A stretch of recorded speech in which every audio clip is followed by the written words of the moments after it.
So we're back, talking turf live. And as you can see, Gary, he's lost his hair yesterday, unnecessarily, but never mind. No, we've got a special guest tonight. So, as always, you've got 60 seconds. Grab yourself a drink, get comfortable, because we're here for the next hour.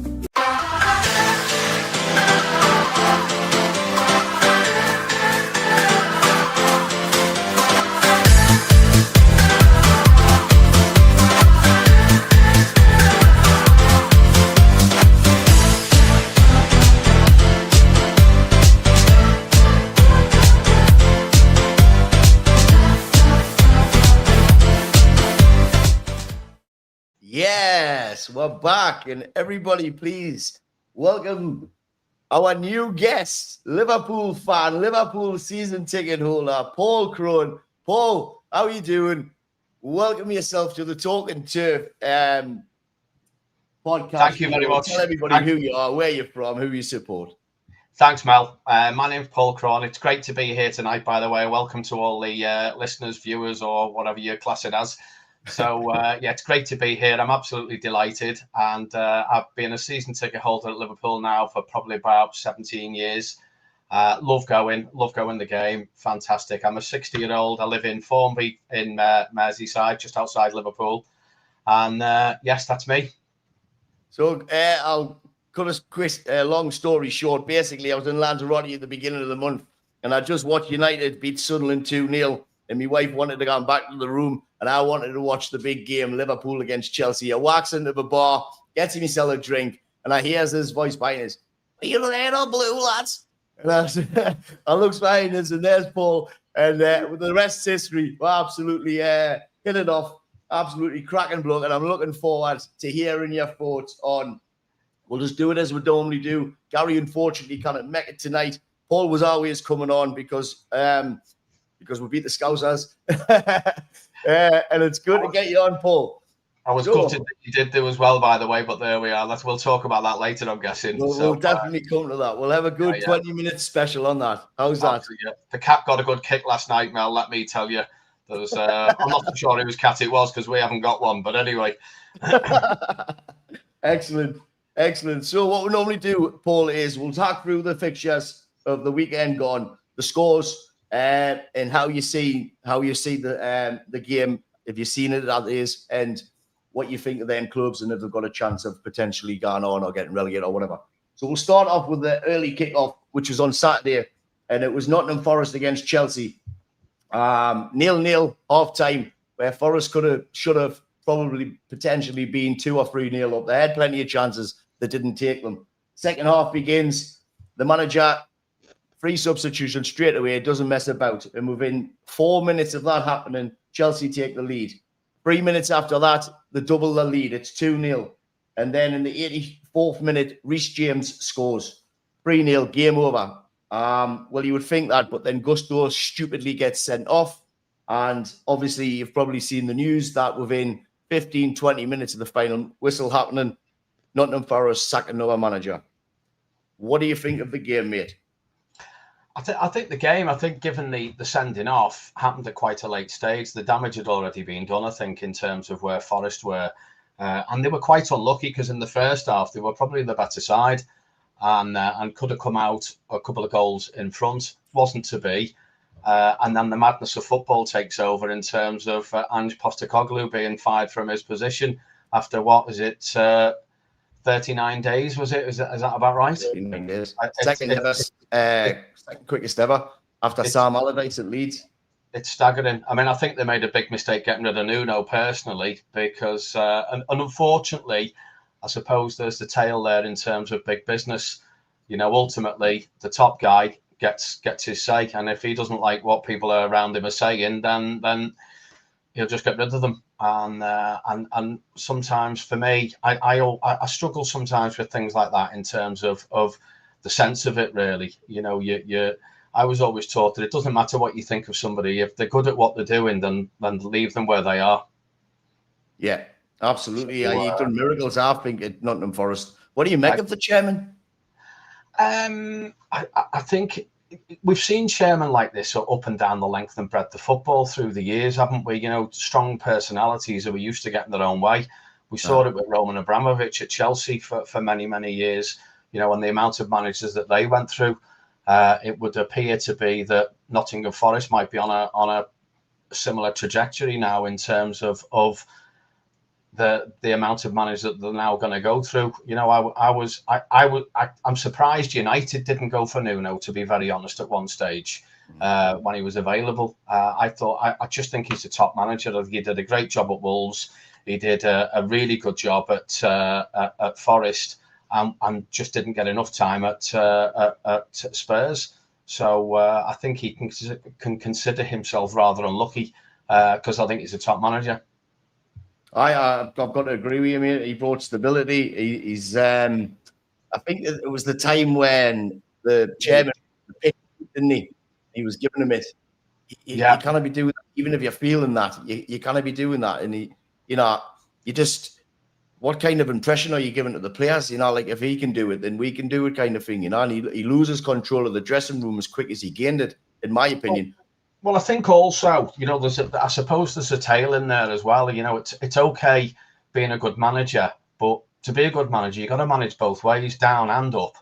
And when you go into a boardroom situation, then sometimes there's the element of learning to play the game, shall we call it, in terms of telling people what they want to hear. And some people are good at that, and some people aren't as good at that.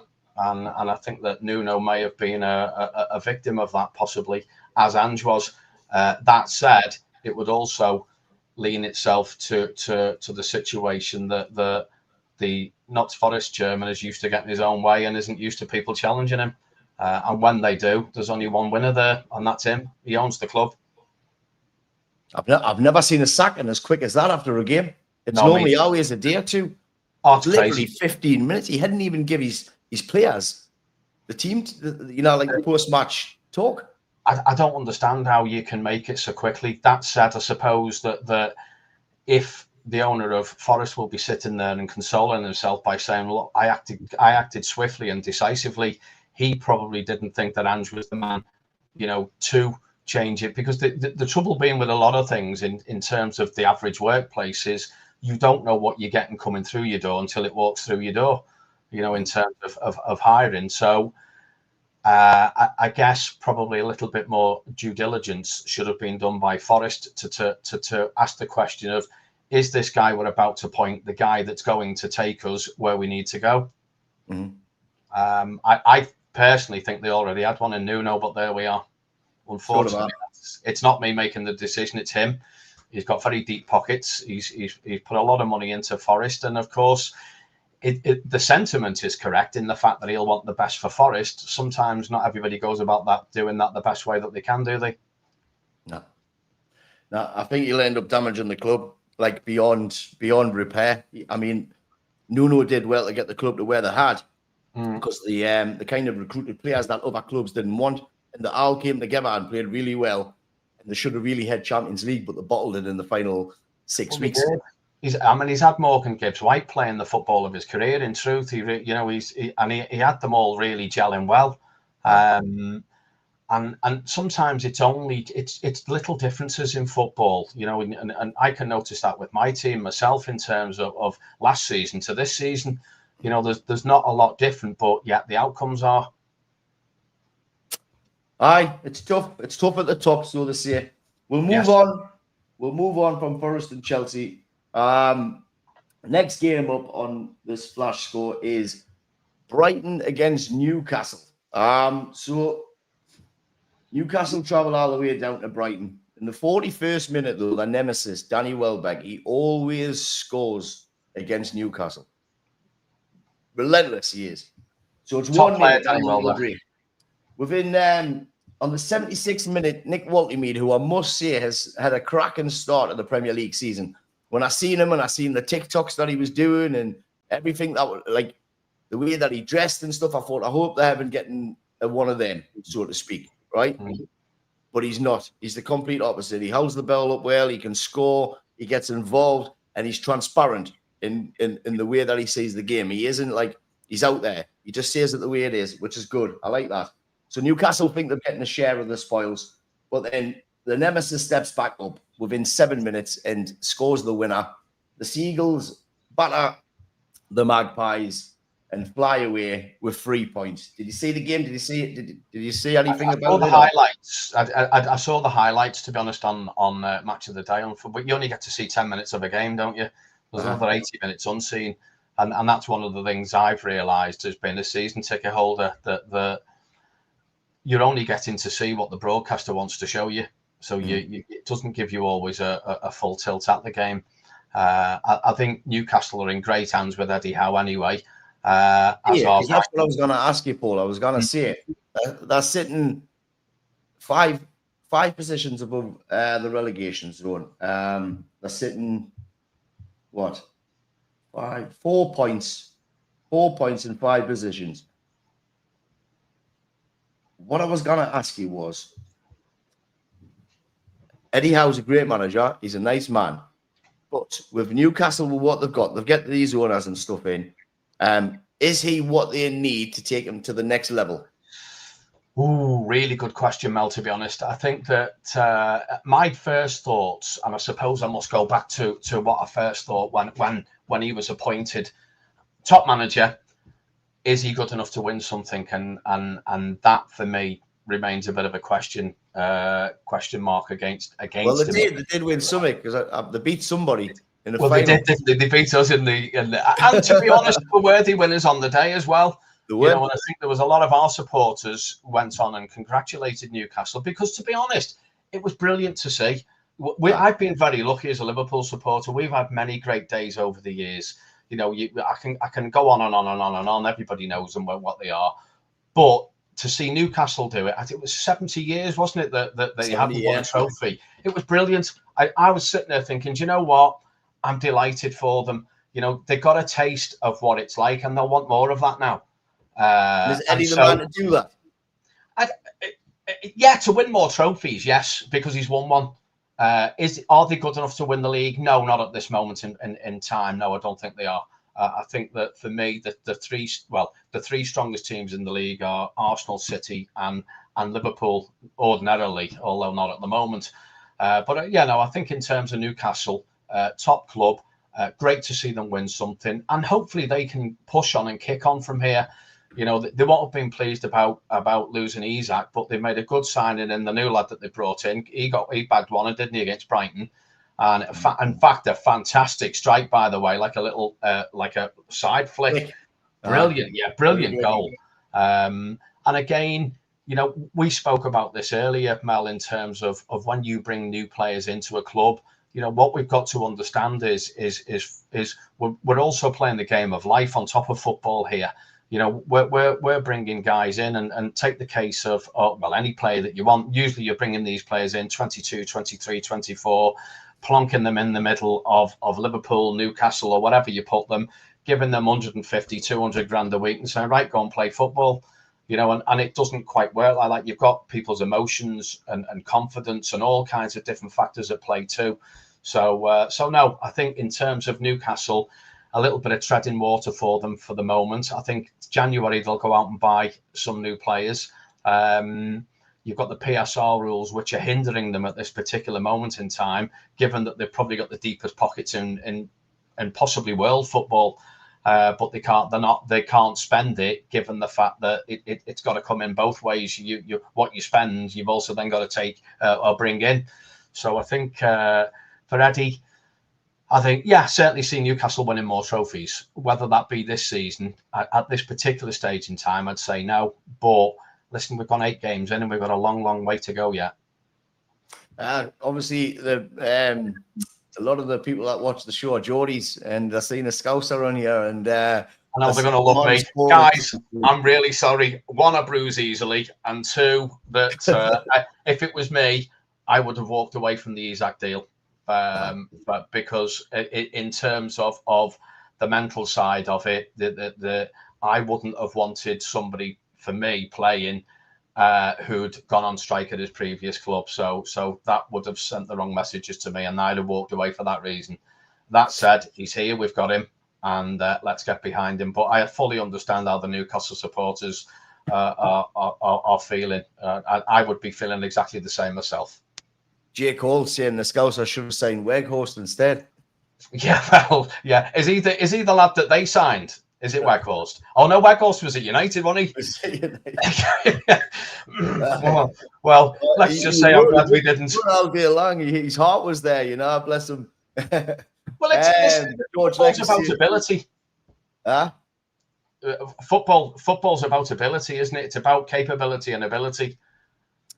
We had Diego Forlan and Radamel Falcao, who were fantastic strikers elsewhere, but they just couldn't do anything in the Premier League. I think sometimes the time's got to be right, hasn't it, Mel? You know, in terms of when you walk into a club. You know, I watched it as a Liverpool supporter, watching United for years and years and years, you know, for 20 years, winning all sorts of trophies, as I did as a young man. You know, and let's put that in perspective. I'm 60 now, and I was there at Anfield when we won the league. Now, and we could celebrate it. Well, the last time I could do that, I was 25. Wow. Exactly. And when you look at it like that, it kind of brings things home to you. You know that the league this is the hardest league in the world to win. We've got 20 teams in all trying to win it. There's only 4 trophies you can win at the start of the season. One's the league, the other one's the Champions League or the Europa League or one of the European leagues. The other one's the FA Cup, and the other than that, it's the Carabao Cup or whatever they call it these days. So there's only 4 trophies you can win at the start of the season. Mickey Mouse Cup, I'm sure they call it that. Well, I don't, you know, because none of them are Mickey Mouse Cups, you know, because they're all, it's not easy to win any of them. You know, go and ask many teams. We're very lucky as Liverpool and United supporters that we get to see lots of joy and lots of smiles and whatever. And that's what football should bring. Well, yeah. Well, listen, I had to watch you lads doing it for many years with very envious eyes, you know, and what it feels like. No, I haven't. We are the second most successful club in Britain still, even though we've been really bad. Yes, yeah, absolutely. So, of the last 5 years. I'm going to mention a program actually talking about Liverpool and United. Sorry to preempt it, but there's a great program. I think we spoke about it when we were away in Lanzarote. It's called Us and Them, and it's about the rivalry between Liverpool and Manchester United. Because from that northwest corner of England, we've controlled English football for the past 50 years. I know Chelsea and Arsenal might have a particular say about that, given the trophies that they've won. But that's the reality of it. And it's only on for half an hour. And I urge all the listeners, if you get a chance to watch it, go and watch it. As a football supporter, it's fantastic. It's a great programme. It's only on for half an hour. Yeah, Us and Them it's called. It's a great programme. Yeah, there's quite a few coming in about Liverpool. We'll keep it until we get on to it, right? Yeah. Okay. We'll move on. So Brighton, the Seagulls fly away with the 3 points and leave the Magpies. They do. Right, leave it at that. Two newly promoted clubs next up. It was Burnley against Leeds. Burnley took the lead on the 18th minute, 1-0, and then in the second half, doubled it, come away with all 3 points. A big win for Burnley, that. Do you not agree, Paul? What a strike for the second goal, by the way. Contender for goal of the season already there, by the way. The new lad that they bought, and I'm trying to remember his name here. Tuna, is that right? Tushiana, aye. Yeah. Listen, that's about as close as I can get with it. But no, great result for Burnley. Off to winning ways. Scott Parker will be delighted. And bit of a tough one for Leeds to take, I guess, wasn't it? I think they'll struggle away anyway, but I think the home form's got it. That's what's going to keep them up, if anything, is the home form. We'll see how it pans out. We'll move on quickly from that one, mate. Yeah. And Crystal Palace, who's been very, very strong this season, hosted Bournemouth in probably the game of the day.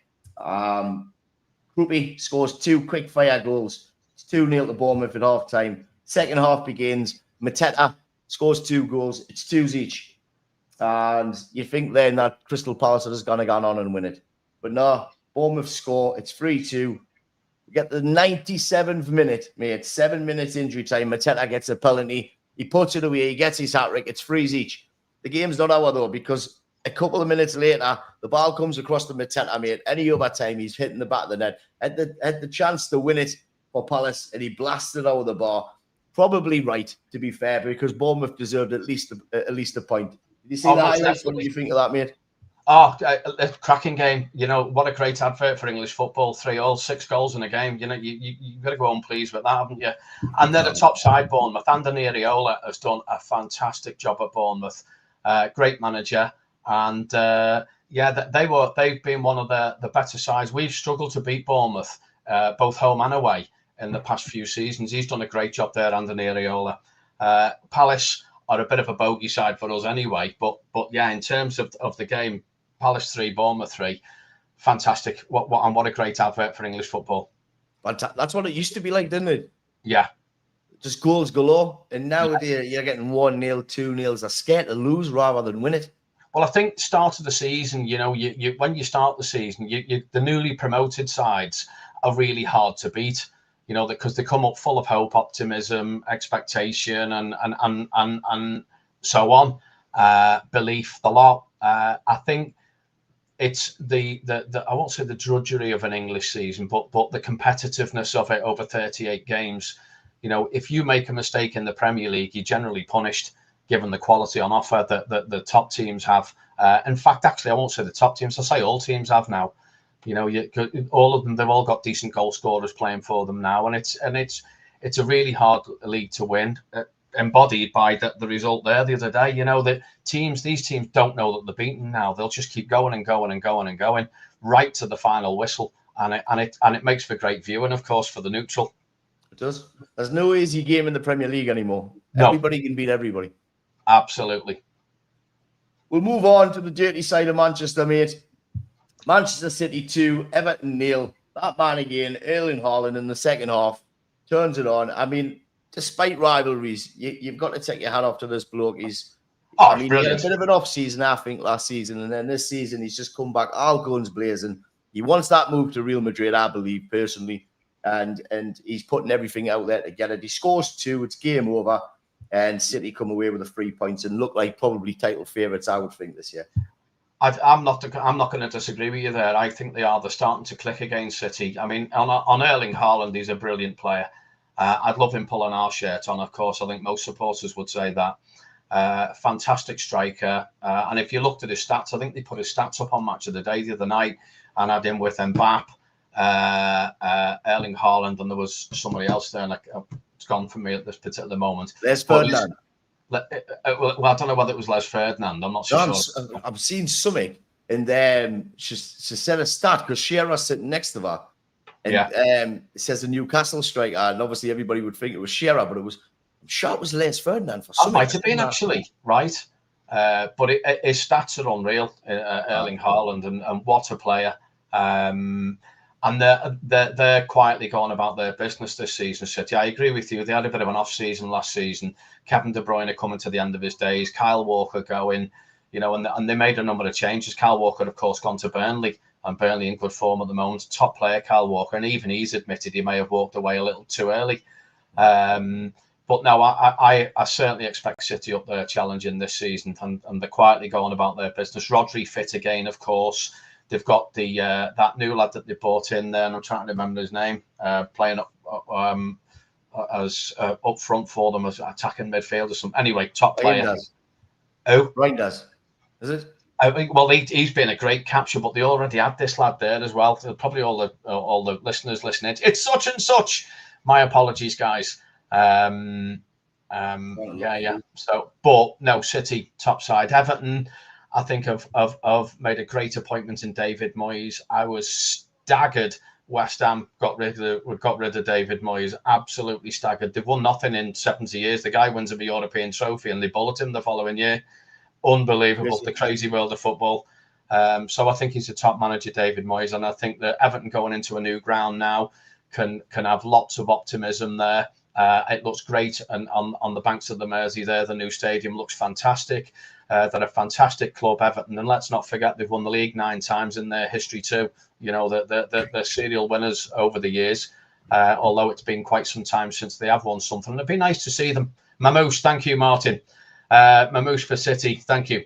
Yeah, I think he's been a great signing, Mamouche, for City. But yeah, go just briefly back to Everton. So they've got lots to smile about and lots to look forward to, Everton, and a fantastic football club. Surprised you say that. It's nice to hear you say that, actually. Well, it's about being honest. You know, I don't know. For me, it's just about being honest. I think when you go and you're lucky enough, and I've been very lucky to go to the Liverpool games. I go to every home game, and I've done now. I was at the Barcelona game. I've done them all. It was brilliant. I've had many happy times, and it's about being honest. You know, for me, I think it's important that there's 2 great teams playing in the Premier League from the same city, and long may that continue. You know, I certainly don't want to see Everton go anywhere. I want to see Everton do well, because 2 thriving teams in the same division are only good for the city of Liverpool. Well, on that point, let's move back down to the Northeast, and now they've got 2 big teams playing in the Premier League, of course. The most successful Northeast team is Sunderland, believe it or not. Right. Sunderland. And they're surprised. They've been a surprise fixture this year. They hosted Wolves on Saturday there, and they beat them 2-0. Mikel scoring. They obviously had a goal disallowed just before that from that Isidore, who I think's fantastic, by the way. I don't know how you've seen much of him. And an own goal in the 92nd minute. Wolves is looking poor, mate. I think Wolves is probably going to go down. But Sunderland, you've got to give credit to Sunderland. They've done well. They've recruited well. I think the signing of the season, Martin said it as well, is Granit Xhaka. I think that's an absolutely fantastic signing.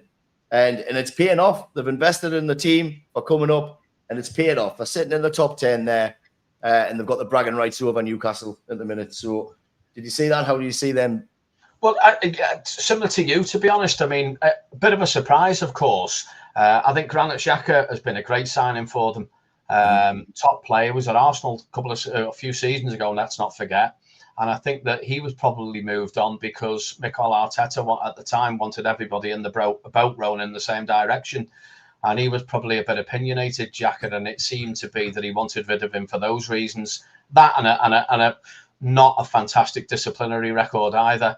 But no, I think up to now, they look very, very strong, Sunderland. And I was reading some stats the other day saying that due to the start that they've had, I think it was on Match of the Day, strangely enough, on Saturday night, saying that the teams who've picked up the amount of points or had the start that they've had in the Premier League haven't gone down that season. So that's great for them if that's the case, and they can make that stick and stay in the division. Because that's the key, I think, when you come up as a newly promoted team. Your first priority, of course, for me, is to survive. You know, get a season under your belt, and then from there kick on. Try and bring, and once you're in the Premier League, of course, better caliber players may want to then come and play for you. Has Jordan Henderson gone back to Sunderland, or is he at Bournemouth? Oh, he went to Brentford. Brentford, right? Sorry, he should have, shouldn't he? Yeah. I'm surprised he didn't. He was a great captain for us. Fantastic player, Jordan Henderson. Took a lot of stick over the years, and I was always a bit disappointed in that, because the player that I used to see had a fantastic engine on him. Great first touch, great distribution. I think if he had a weakness, it was in the air, and he maybe could have finished a few more goals than he scored. But other than that, he had everything. He was a fantastic player and a great servant to Liverpool. He was a leader, wasn't he? Yeah, he was, very much so. Well, he did what Steven Gerrard couldn't do. He won the league as captain. Aye. I'm pleased he said it. Yeah, better be careful. I'm writing me on a bit here. Right, moving on to the final game on Saturday evening. It was the evening kickoff. Fulham hosted Arsenal. Fulham did really well. I don't know if you watched it or not, but you know they were very much in the game. They could have gotten a draw. They could have even won it at one point. Arsenal again score off another corner. Trossard in the 58th minute, and that secured 3 points. Arsenal are being quoted as potential favourites for the league. Me personally, I'll never ever back that. Because one, I didn't like Arteta. I really dislike him. And two, I just think Arsenal bottle it. And especially when there's a bit of pressure. You know, Well, any again, kind of team that's chasing them. We were talking about this when we were away, weren't we? And I think that in the case of Arsenal, I think he's done a fantastic job, Mikel Arteta. I'm with you. I'm not a great lover of him. Yes. But he's done a fantastic job there. What he did do well was he got rid of the, shall we call them, problem players, or that he saw, and he brought people in that were all rowing in the same direction in the boat, and no one making any holes in the boat. So he's done a great job. And what I liked about Arsenal the other day was they kept going and going and going and going. They didn't give in, and they had some really good chances to score. Eventually got the goal. And if I'm honest, Fulham can be a really tricky side to play, but Arsenal made it look relatively easy, I thought, on Saturday against them. I thought it was a great result for them because I thought, bearing in mind it's a London derby, and it's always harder for these London teams because they play more derbies, of course. Martin Spalding, I think if Arsenal don't win any silverware, Arteta will get the bullet. Could do, Martin, could do. I hope they don't. And George there, I hate Arteta. Good on you, George. I think they do need to win something this season, Arsenal. And I fear that if they don't, that they may jettison Arteta. I think they'll be making a mistake personally, because as a supporter, you want to see your team up there challenging. Well, Arsenal are doing that now. And I think I've got a few Arsenal supporters as mates, and they're saying the same thing, that it's just nice that they're up there challenging for honours at the moment. Arsenal are boring football. Thanks, Rick. I'd be inclined. I've got to back Ricky up there, because they came to Old Trafford, mate. The first game of the season, we absolutely battered them, and I mean battered them, and they scored off a corner. But from the first minute, and I mean literally the first minute, we had a shot, it went wide, and Riaz walking to the ball. Like when it's 1-0 and it's 94 minutes. Yeah, that slow goal kick. That's what they were about. And I think where they may come unstuck, it's once we start getting to the business end in the season, the final third in the season, they generally capitulate a little bit, don't they? And I think that's because of a strength in depth. It's okay having a 30-goal-a-season scorer, but if he gets injured, then you've then got to have another 30-goal-a-season scorer, and that's the top teams have that, and I think that was one thing that Arsenal needed to address. They have done with Gyökeres, who they've brought in. Whether he is the answer remains to be seen. It's still early days. We've had 8 games gone and we've got another 30 left. So it'll be interesting to see. I think Arsenal will be there or thereabouts. It's whether they can just push the foot on the accelerator to make that final push, if you like, to make it so. Yeah, and Martin, Arteta done a good job, but one out. And I agree, the pressure is on him this season. He's been there, I think it's 5 seasons now, 5 years. And this is maybe his 6th or maybe his 7th year. So, after that, you would expect. He was crying for the striker. That said, I'll draw your attention back to United under Alex Ferguson. 5 seasons, before Alex won anything. And we're looking at the finest manager in English football scene. In terms of 13 league titles in 26 years, that's not bad going, that, boys. And by the not to mention all the other cups.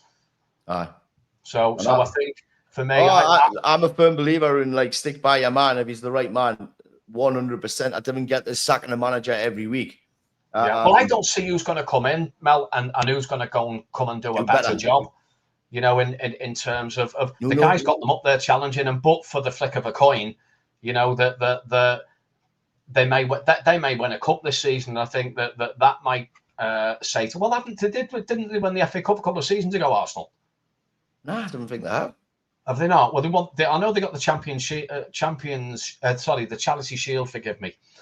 I thought they'd won the FA Cup a couple of seasons ago. I might be wrong. Probably am. But I still think that the pressure. I think that really the Arsenal supporters and the media are looking for Arsenal to push on and win that league. They've been challenging now for a few seasons. That said, it was a similar position for us, against City and challenging them. And I think they ended up with 4 leagues and we got 1. And so it's very, very difficult. It's a 38. If you win the league, the best team that season wins the league. It's really as simple as that. Did they win the Carabao Cup, did they? The Carabao was it? Sorry, I thought 23-24, I think. I might be wrong. Like, if I'm wrong, let us know in the comments. I just had a quick look there. But listen, let's move on to the Sunday, mate. This is what I've been looking for. All the comments, by the way. I'm enjoying all the comments. Keep them coming, guys. There's a stat for you, Martin says. The free sweets that cost all the money this season have been shite. If Lego loses the final, loses the league, he'll definitely have another great excuse. And Amanda's asking where our brother of hers is tonight. He phoned in sick, Amanda. He's stowed off with work. So that's where he is. Amanda, my apologies. I'm probably a very poor replacement for your brother, but I'm trying to do it. Absolutely fantastic. Honestly, I couldn't ask for anybody better to come on the night in his place. That's for sure. You little minx, you. Fantastic. Right, moving on to everywhere, Mel. First game up was Tottenham against Aston Villa. Tottenham took the lead and looked comfortable. I'll be honest with you. I'll be totally honest with you. I'd been to the gym, done the sauna and stuff, and fell asleep on the sofa at 1-0. Woke up just in time to get to the Elephant to watch United and Liverpool. Got to the Elephant and realised it was 2-1 to Villa. Roger scored just before half-time for them. And Bienda scores a cracker. The build-up was class. Matty Cash with the outside of his foot out wide. Touching the air was amazing. And then the Bienda finish was just... It absolutely finished it off. It was fantastic. The whole move, Mel, was unreal. In my opinion, mate. 2-1 it finished. How did you see it? Exactly. That second goal was just incredible. The ball was just amazing. And again, the first touch for the guy to take it out the air, bring it down. And it was just a fantastic move. They've been a bit of a conundrum, Villa, really. I thought they had a bit of they had a good season last season. They started off a bit poorly this season, but I think they'll come good. You know, this is a marathon, not a sprint. So I think that they'll do well over the course of the season. And Spurs, he's got them. Thomas Frank's got them playing some good football now. And I just wonder whether, and I hope it's not, because often, you know, the old saying of a new broom sweeps clean, that whether he's gone in there and they've got that immediate effect, and then that will change as they go along. I doubt it, because he did such a good job at Brentford as well, didn't he? So, but a good proving ground for him, because if there's ever a challenge, it's certainly at Tottenham Hotspur. The biggest problem at Tottenham for me was Daniel Levy.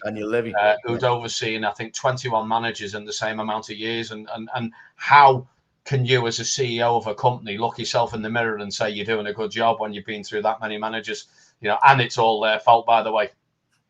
I remember going to Spurs away, and there was thousands of fans at the bottom of the road protesting to get them out. Yeah, I just thought Old Trafford, because every other week we were having them.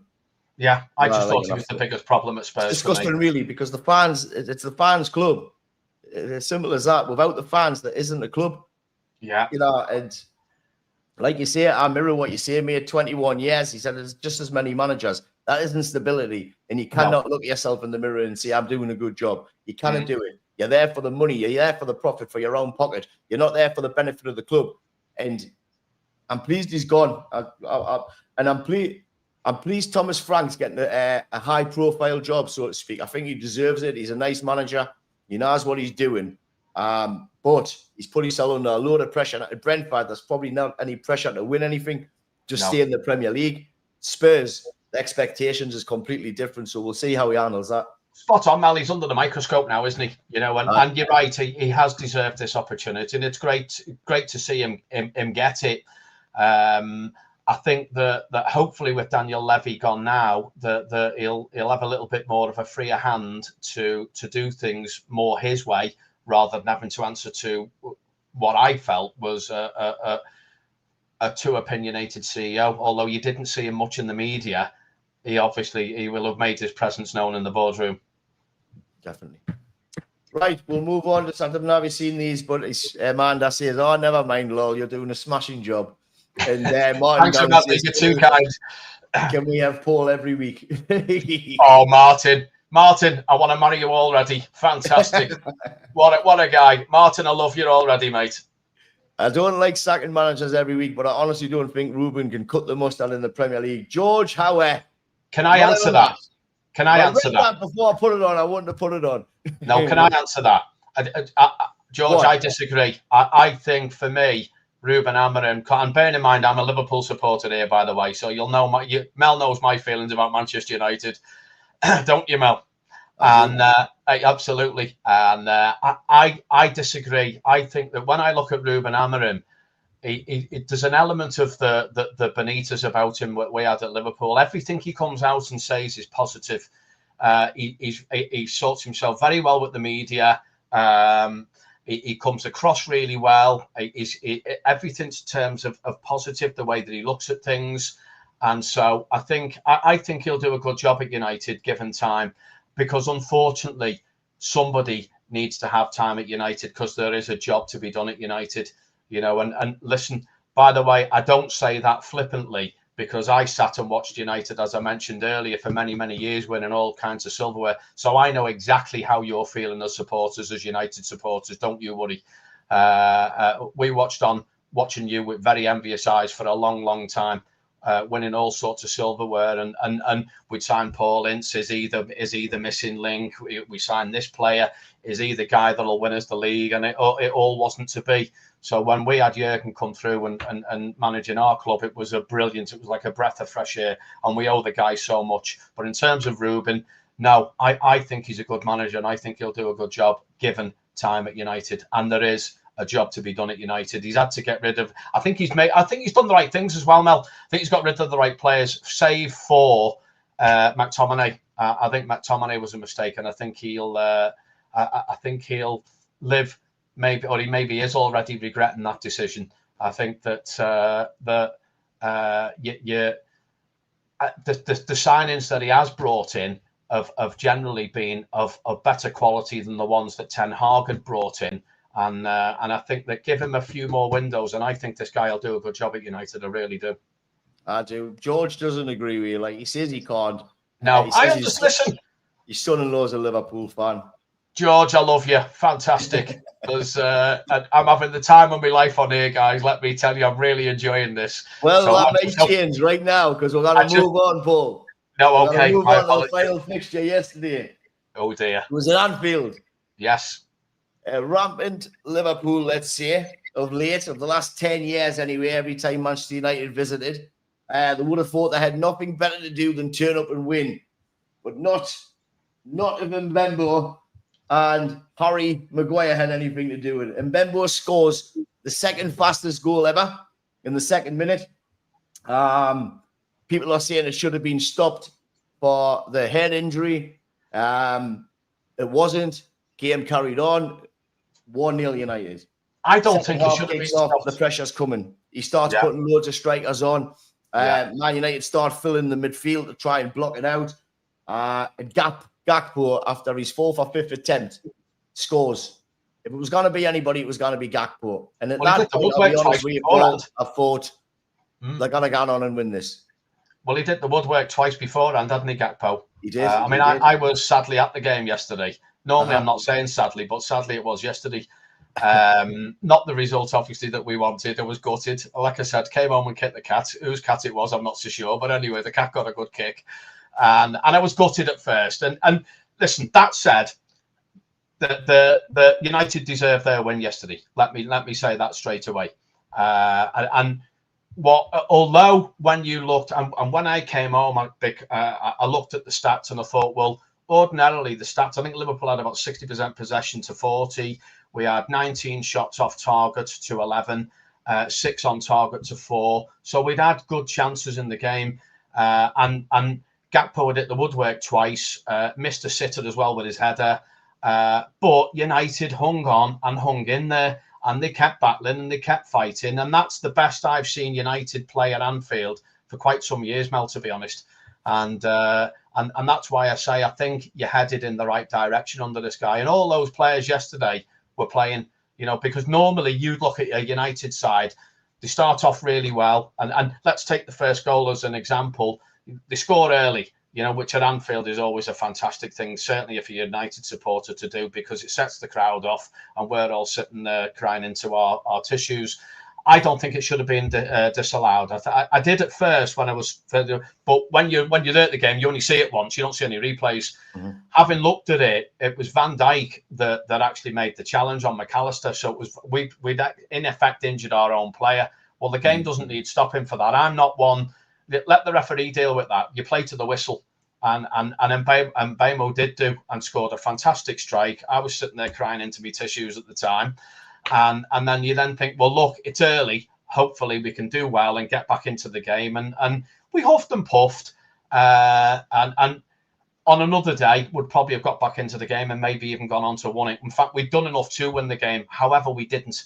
And that's where you've got to credit United for sticking in there, keeping going, and they kept working. And you could see Ruben Amorim on the touchline, geeing them up all the time. And those lads worked for that manager yesterday. So that's why I know you've got the right guy.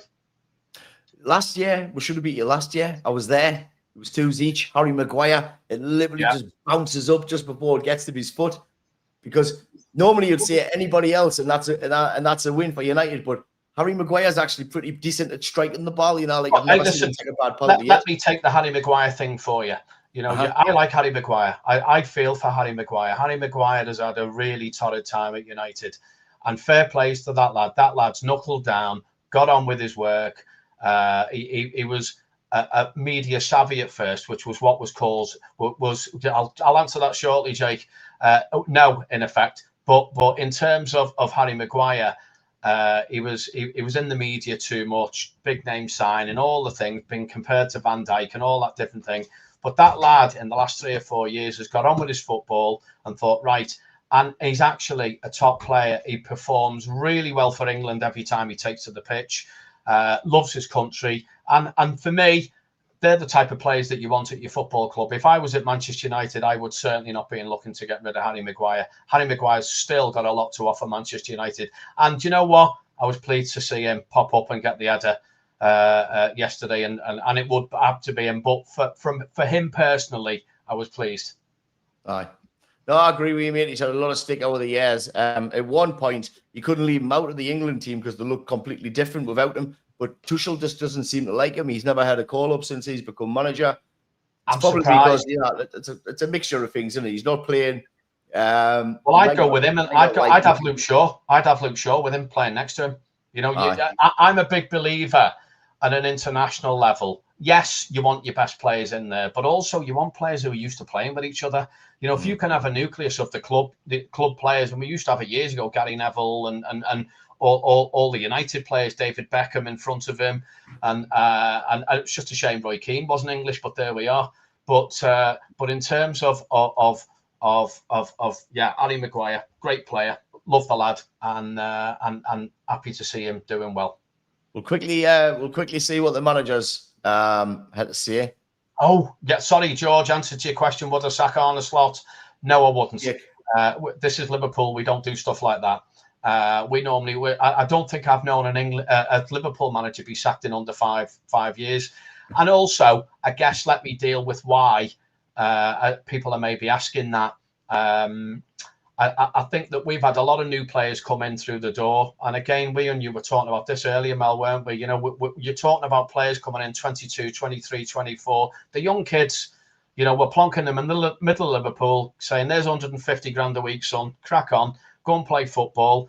And what we fail to realise is we're dealing with players with emotions. You know, add the Diogo Jota situation into that as well, who sadly passed away in a horrific way. And I think that we need to sometimes understand that we're also dealing with yes, personalities, but we're also dealing with people's feelings and so on as well, and players' feelings. And these guys are only human. Here's what the managers had to say. Good point, though, Paul. Thank you. I think we started really well. I think we had a great spirit during the game. I think we didn't play well with the ball, just certain moments. We create chances. We suffer some chances also. We lost a little bit the composure in the second half. We managed well when we suffered the goal. We managed that moment well, and that is a key point for our team. So I think it was a great win. Not a very well-played game from our part, but a great spirit, and that is the only thing I can ask. I think he's very honest, isn't he? I like him. You know, again, everything he says is positive. There's an element of honesty in there. We call it a pleasure sandwich in business, in terms of the good news, a little bit of bad news in the middle, followed by some more good news. More belief and sorry. Go on. No, talk on, you. Go on, keep going. So yeah, I think he's very media savvy, Ruben Amorim. He's no idiot. I think you've got a top manager there, and like I say, back him, get behind him, give him time, and you know, because otherwise you're in that cycle of, you know, Tottenham Hotspur just keep changing your managers, and you never really go anywhere as a result of it. Jake's made another point here, mate. Fair point, Paul. He says, I do think Salah needs drop though. Maybe that brings in Ekitike, Isak, Gakpo. Oh, Jake, totally agree. Yeah, totally agree. I think that Mo has struggled for form now for quite some time, really. You know, and he normally has a dip in form when they have the Feast of Ramadan, you know, because obviously he's a Muslim, and they're fasting for, I think it's 40 days. And you can normally see that in as a performances. This season, he's huffed and puffed. And I love that. I love the look at Ekitike. He looks a right signing, by the way. So yeah, I agree, Jay. I would look to drop Salah, and I think that Ekitike may go on to prove Salah's long-term replacement at Liverpool. I think if they're Ekitike and Isak, Ekitike is the better striker. Obviously, Isak's Premier League proven. Looks it at the moment, doesn't he, man? Yesterday, and he was a threat, mate. Yeah, he looks it at the moment. He at the post. He also at the post yesterday, Ekitike, didn't he? We at the woodwork 3 times yesterday. And I'll say, normally on another week, it would have been enough to win the game, but it wasn't. It was yesterday, and we didn't. So we didn't. You got to deal in the here and now. You know, life's about reality. And you know, if my auntie had 2 left tits, she'd be my uncle. You know, and it's not the case, is it? That's not where we are. Yeah, that's what Ali Scott said, but I'll probably be able to tell you what he said before I even press play. Something about the lower block. I think if you play United with so many quality players, they have brought in a few new ones this summer. And if they come to us in a low block, playing so many long balls, then the last thing you would want is going 1-0 down, because that gives them even more belief. And if you would have told me that we were 1-0 down against a United team that played in the style they did, and you would have told me that we would have created 8, 9, 10 open chances, then I would have said to you that I don't think that is possible. But it was possible. So the second thing that went wrong is that from all the chances we got, we only scored 1 goal. And I've said in Holland many times, and maybe I've said it here as well, it's almost impossible to win a big game of football. And United, Liverpool is a big game with so many quality players on the pitch. I think... Wait for me to say something. Yeah, I think relatively honest assessment. You know, at the end of the game, we were all trudging away from the ground, quite disappointed and downhearted, and thinking, "Damn," you know, because you never want to you don't want to lose to United at home. Come on, you just don't. And which has obviously delighted you, Mel. I understand. Damn. But I think when I went back and looked at the percentages, the chances that we created, we hit the woodwork 3 times. You know, and so it wasn't through lack of chances and lack of creation. We just looked a bit disjointed at times. You know, in midfield, I thought we looked a bit light, and there was a lot of long balls coming in against us. But you have to deal with them. That's what your job. It's called football. You know, that your job. Teams are going to look at you and what you're good at and what you're not good at, and think, well, okay, if you're a high pressing team, which we are, then what's wrong with knocking the ball over the top? And if you can if you've got ready runners who'll run and chase it, and you have an Mbemo and Cunha, who I think is a great signing for you, by the way. I don't think you've seen anywhere near the best that he's got to offer yet. Oh, he's got a lot more to offer. Oh, I do. Yeah, I like him. I think he's going to be a top signing. I think Mbembo and Ahmad have hit it really off as well. You know, that's like the target of your left-hand side yesterday. He's your weak point, him.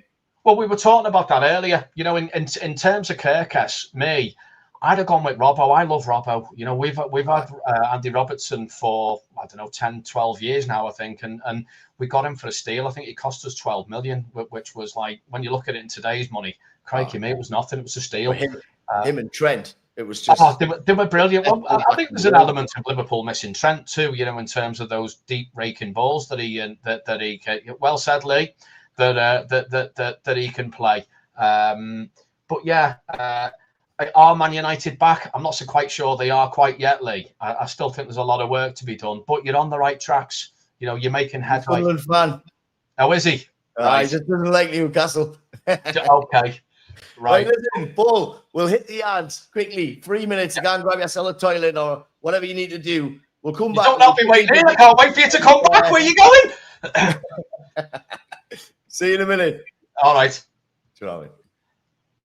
If you'd like to advertise with us like these following businesses have done, then get in touch with Melly or Gary. It's only $5 a show, and we're hitting on average, I would say, between 10 and 20,000 people per month. Support us, and we'll help support you. Melly's Carpets and Bed, 63 Station Road in Ashington. Free measures are available daily. You can call 01670 632216 or find us on Facebook. Melly's Carpets and Beds. Laying our reputation, one recommendation at a time. BA Commercials and Northeast Metals Limited, where you can get almost any used car part. The best prices is paid here for scrap vehicles and metals. They have containers to rent short and long term from just £30 per week, as well as plant hire and also commercial buildings for rent. Call during working hours on 07825 405 772. GB Glazing and Joinery Limited, based in Ashington, Northumberland, but covering the whole of the Northeast. CERTAS approved, who specialise in windows, doors, warm roofs, kitchen, conversions, and conservatories. Call Gary during working hours on 07825 160 777.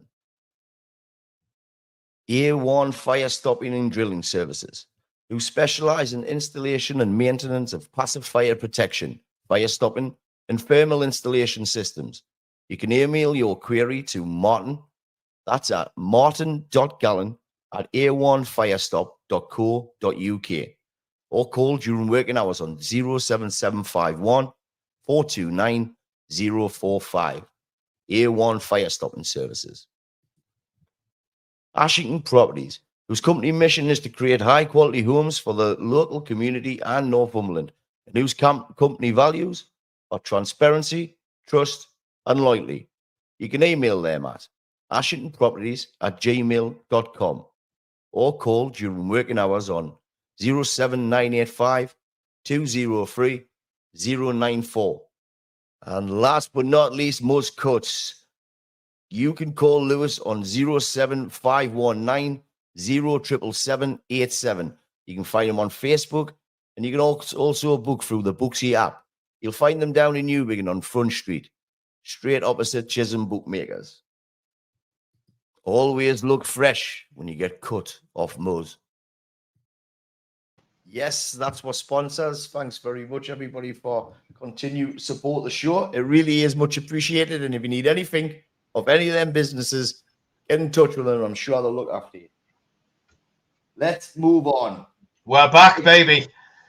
We're back. There is a game tonight. It's just about to kick off. I've got it on above us here. It's West Ham against Brentford. How do you see that one gone, Paul? A Brentford win, I think. I know that Nuno's gone there now, hasn't he? We were talking about this earlier, weren't we? I think Nuno will do given time, will do a great job there. I just worry that he won't get on with David Sullivan. It seems to be more of an autocracy really at West Ham. I worry. But yeah, I think so I see a Brentford win tonight, to be honest with you. It's a bit early for Nuno to have an effect as yet.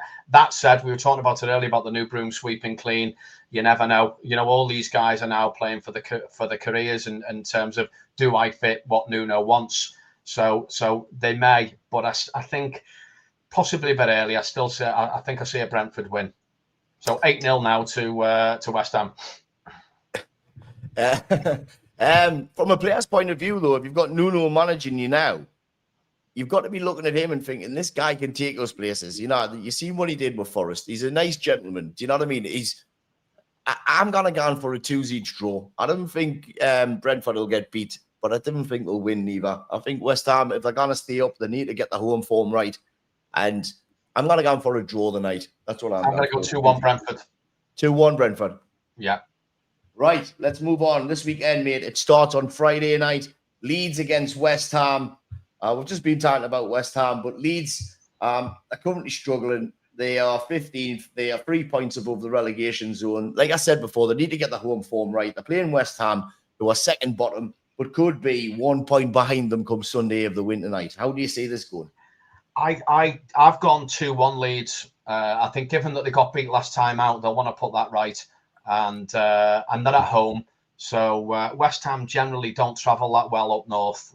They never really do well when they come to us either.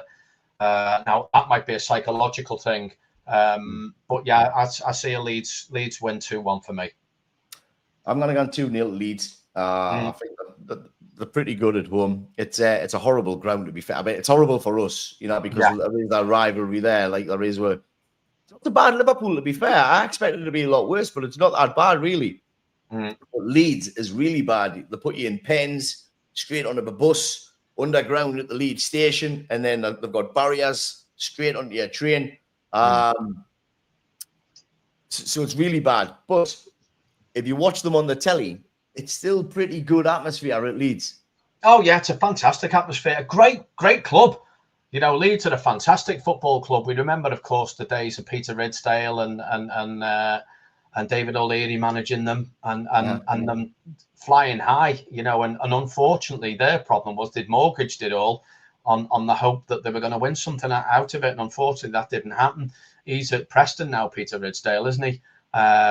But in terms of Leeds, a great football club. I've been up to Leeds a number of times to the ground there, watching Liverpool and whatever. And you're right, it's a hostile place to go, and a great football club, and great to see them back in the division. Aye, you see, we didn't want them in the division, but you've got a real rival. You've got a real rivalry with them, haven't you, United? I like them. But the fans, they didn't actually want to be in the Premier League neither, mate, because I'm saying the fans. The few fans that we speak to when we pass ships on the trains on the way down, they love the Championship. They say the grounds is brilliant. The refereeing is completely different. The game is completely different. The Premier League is like potentially what the Super League would be like, like where it's all bullshit and brass, isn't it? The Premier League. It's I've got to say, it's all the bullshit and brass in the Premier League, isn't it? It's the product that's marketed to the world. Football's the most globally watched sport. And they reckoned over 1 billion watched that game between us two yesterday, Liverpool and United. Wow. Over 1 billion worldwide audience. It's amazing. It's bonkers, that like. Jimmy Montgomery. Lee Fairgrieve, my apologies. I don't remember Jimmy Montgomery. I do. I was born in 65, so I was 8 in 73, but please forgive me, I don't. I remember, is it Peter Lorimer? Played at Leeds. I remember Peter Lorimer. And probably a few others as well. But yeah, you're going back a fair few. I'm guessing you're not 18, Lee. No, he's not 18. He's not that old, neither, mind, bless him. But he's a football. He's mad on football, bless him. Good. He's gone for a Desmond. The Desmond up his here is a Desmond 2-2. So he thinks it'll be 2s each. Jake Cole thinks it'll be 1. I like that. Good on you. Jake, 1-1. Good. Jake's gone 1-1. Yes. Let's move on quickly to Chelsea against Sunderland. Lee's a Sunderland fan. But I'm going to go on. I cannot say no other than a Chelsea win, unfortunately. I like Sunderland. I'm with you. It'll probably be 3-0 to Chelsea. I've gone 2-0 Chelsea. I've gone 2-0 Mel. Only because it's at Stamford Bridge. He's doing a great job, Enzo Maresca, with Chelsea. And I fancy Chelsea for top 4. And worth the watch. Mara United FA Cup, Paul, worth watch. Okay, will do. But yeah, I'm going to go Chelsea win there. Sunderland are in good form. They may end up shocking Chelsea, and at best I see them getting a draw. But but hand on heart, I think Chelsea 2-0 for me. Ricky thinks it'll be 3-0 to Chelsea. Lee the Mackham thinks it'll be 3-0 to Chelsea. You'll not get any. Wouldn't disagree with any of them. Wouldn't disagree. They're in good form. Chelsea. They did well to see us off. And Jake Cole's gone for 5-0 Chelsea. Sunderland's a dual batter, he says. Yeah, I'm guessing Jake's a Newcastle supporter. No, he's Man United, but he's from Durham way. I think he'll have a lot of mixed banter with Sunderland and Newcastle fans, to be fair. Absolutely. The Mackhams, fantastic. Moving on, the other North East team, they host Fulham at St James's Park this week. Fulham obviously were unlucky against Arsenal. Newcastle got their arses handed to them off Brighton. How do you see this, Gan? I'm going for a 2-1 win to Newcastle. Again, Fulham, I was a bit surprised how poor they were against Arsenal, to be really honest. Didn't create a great deal and were more going through the motions. So I see them still being in that malaise, and I think they'll go to Newcastle and get done. I think, well, I'll just quickly put these on. Billy Noble thinks it'll be 5-0 to Chelsea. Lee Fairgreaves telling Jakey to steady on. Good banter, excellent crack. It's great banter. Keep it going, boys. Love it. Newcastle's home form is really good, to be fair. Yeah. It's a hard place to go. They should have beat Liverpool. Yeah, they should. Yeah. This kind of bring myself to. I'm gonna go on ones each. Well, I'm gonna go on ones each. Yeah. That's what I'm going for. Are you writing these down? I've got my predictions down, but I've not got the other. I've got me. Yeah, because I quickly scribbled them. Because please forgive me, guys. I didn't have a long time to prepare, so it's kind of it kind of put it on me. So I was quickly scribbling notes on what I thought. So I've got my predictions here, so I'm sticking by them. I thought. So you went 2-1 to Newcastle. Yeah, I did. Right, I'm going ones each, mate. Ricky Armstrong thinks it'll be 3-2 to the Toon. Yeah. Lee Fairgreaves thinks it'll be 2-1 to Fulham. The wheels are off. Eddie Ute. Ones each. Eddie Sack says Jake Hall. And Billy Noble thinks it'll be 2-0 to the mighty Mags. So a mixture there. Moving on. Manchester United host Brighton at Old Trafford. United, obviously off the back of a big win in Anfield. Yeah. And beaten Sunderland the week before. So if we win this, there's only 2 more wins until that guy can get his haircut. How do you see this, Gun? I think, well, United haven't won 3 on the bounce for quite some years. They haven't won 2 on the bounce since 2014 or something like that, I was led to believe. That might be wrong. I'm sure somebody's... No, Jesus Christ almighty. How? 2014 since Ruben Amorim's been manager, we haven't won 2 off the bounce, man. That's mad, isn't it? But I see that. I've got 1-1.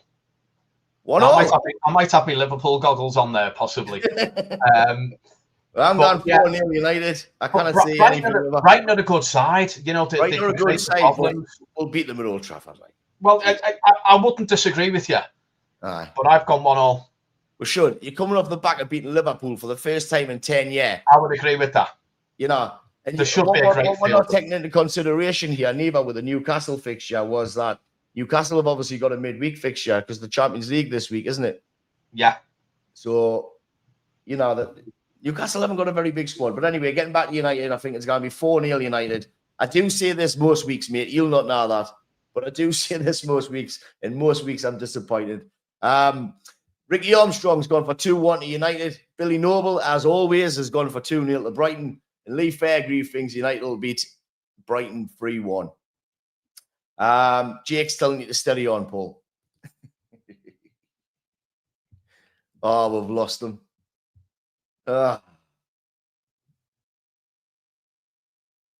He did say, you know, his computer's old, so it may go off at one point. I didn't think it would. Like, we nearly got through. We've only got a few more to get through as well. Jake Hall, Ricky Armstrong saying 4-0 is a bit generous, Melly. I just think we've got it, didn't we? I think we're turning a corner. It's clicked. And Brighton's going to feel the force of it. They're a good team. We'll show you how to beat them. That's for sure. Jake Hall, 3-0 to United. I think you might be right, mate. Definitely goals in it. I think.